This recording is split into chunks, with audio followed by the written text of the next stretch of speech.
The American nuclear regulator held a confidential meeting with Bill Gates' company to discuss an alternative supply of highly enriched high-assay, low-enriched uranium, or the HALEU. Currently, it is only accessible from Russia, but the United States urgently requires it as fuel for small modular reactors, with which it intends to enter the global nuclear market.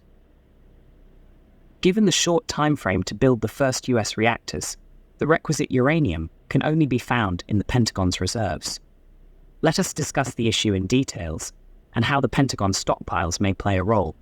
On January 30th, the US Nuclear Regulatory Commission, or the NRC, met with TerraPower and Global Nuclear Fuel.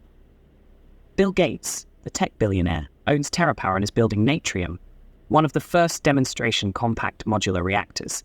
Global Nuclear Fuel is a joint venture between General Electric and Hitachi that provides nuclear fuel and related services. It is known that Global Nuclear Fuel imports low-enriched uranium from Russia.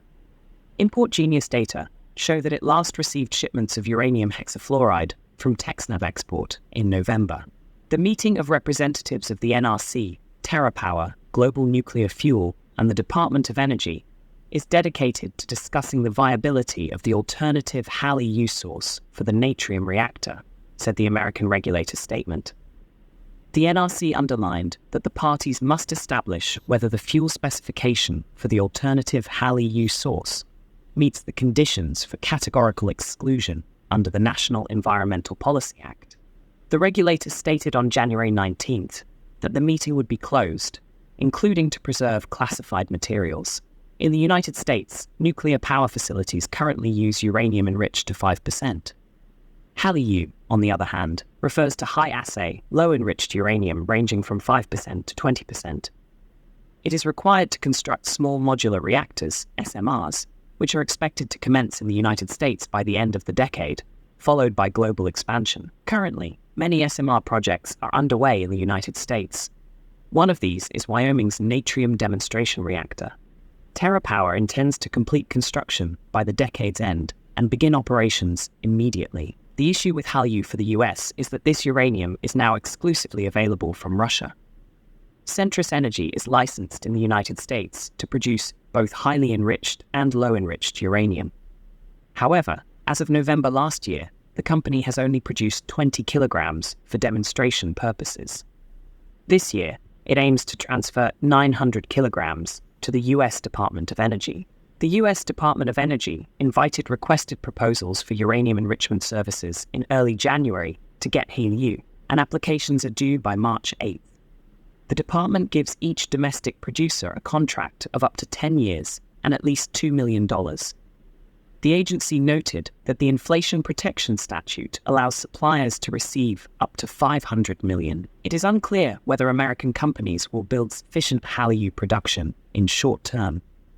As a result, the US Department of Energy is seeking speedier alternative sources. The closed meeting may have discussed the use of Pentagon reserves. In short term, uranium in the US can be obtained urgently only from military reserves. They are highly enriched uranium, which will need to be downblended. However, downblending this weapons-grade uranium to reactor-grade levels is expected to be technically difficult and time-consuming. If the United States is to meet its ambitious goal of installing Natrium and other SMRs by 2030, it must act quickly to demonstrate the feasibility of this alternative HALEU supply and secure sufficient quantities. The nuclear industry will be watching intently to see if this closed-door conference moves the US closer to resolving its domestic HALEU shortfall in time for the first wave of next-generation reactors. Now, will tapping into the Pentagon's highly enriched uranium stores provide a timely solution for powering America's first generation of tiny modular reactors? Let us know in the comments. We discuss such interesting subjects every day. Please subscribe to the channel and share and like the videos.